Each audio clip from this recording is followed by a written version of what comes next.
ایمان اور اس کے مسائل کی دوسری حدیث۔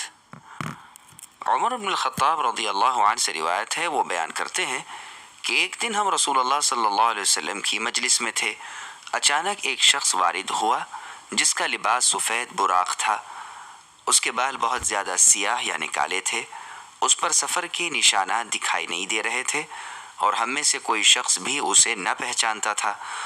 وہ نبی صلی اللہ علیہ وسلم کے قریب بیٹھ گیا، اس نے اپنے دونوں گھٹنے نبی صلی اللہ علیہ وسلم کے دونوں گھٹنوں کے ساتھ ملائے، اپنی ہتھیلیوں کو آپ کی رانوں پر رکھا اور آپ کو مخاطب کرتے ہوئے دریافت کیا، اے محمد صلی اللہ علیہ وسلم، مجھے اسلام کے بارے میں بتائیں۔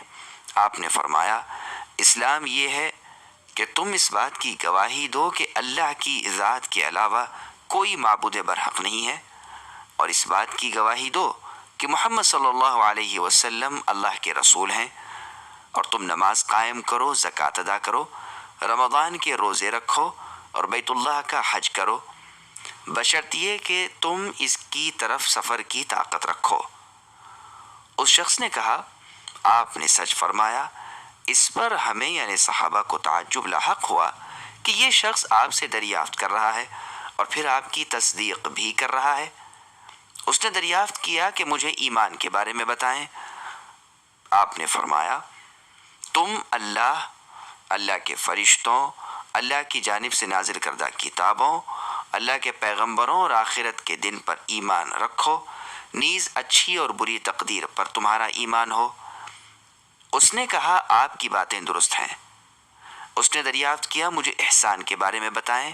آپ نے فرمایا، تم اللہ کی عبادت اس طرح کرو گویا کہ تم اس کو دیکھ رہے ہو، اگرچہ تم انہیں یعنی اللہ کو نہیں دیکھتے مگر وہ تو تمہیں دیکھ رہے ہیں۔ اس نے دریافت کیا، مجھے قیامت کے بارے میں بتائیں۔ آپ نے فرمایا، قیامت کا علم مجھے بھی تم سے زیادہ نہیں ہے۔ اس نے دریافت کیا، مجھے قیامت کی علامات کے بارے میں بتائیں۔ آپ نے فرمایا، لونڈی اپنے آقا کو جنم دے گی اور ننگے پاؤں ننگے بدن والے کنگال بکریوں کے چرواہے محلات کی تعمیر میں فخر و مباحات کے طور پر باہم مقابلہ کریں گے۔ عمر رضی اللہ عنہ کہتے ہیں، اس کے بعد وہ شخص اٹھ کر چلا گیا۔ بہت دیر تک میں وہیں رہا کہ آپ صلی اللہ علیہ وسلم نے مجھے مخاطب کیا، اے عمر، تمہیں پتہ چلا کہ یہ مسائل دریافت کرنے والا شخص کون تھا؟ عمر رضی اللہ عنہ کہتے ہیں، میں نے عرض کیا، اللہ اور اللہ کے رسول ہی کو علم ہوگا۔ آپ صلی اللہ علیہ وسلم نے فرمایا، یہ جبرائیل علیہ السلام تھے، وہ تمہارے پاس آئے تھے تاکہ تمہیں تمہارا دین سکھلائیں۔ اس حدیث کو امام مسلم نے روایت کیا ہے۔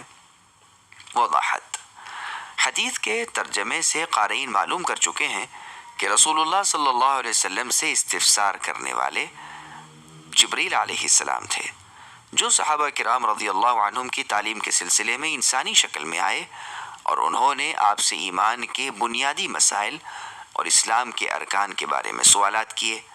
آپ نے اختصار کے ساتھ ان کے سوالات کے جوابات دیے۔ ذہن نشین کر لیں کہ اسلام کے ارکان ادا کرنا ضروری ہیں، لیکن اس سے قبل عقیدے کی درستگی ضروری ہے۔ اسلام کے 6 بنیادی عقائد ہیں۔ نمبر 1، اللہ تعالیٰ کو اور اللہ کے اسماء و صفات یعنی ناموں اور اللہ تعالیٰ کی شان نشان کاموں کے ساتھ اللہ تعالیٰ کو معبود حق تسلیم کرنا۔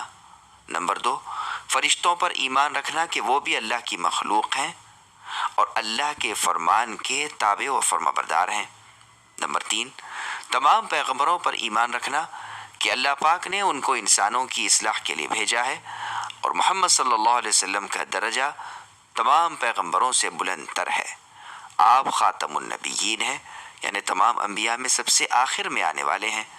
آپ کے مبعوث ہونے کے بعد اگرچہ دیگر انبیاء علیہم السلام کی نبوت پر ایمان رکھنا بھی ضروری ہے، لیکن شریعت اور اس کے احکام صرف رسول اللہ صلی اللہ علیہ وسلم کے ارشادات کے ہی تابع ہیں، ان سے سرمو انحراف جائز نہیں۔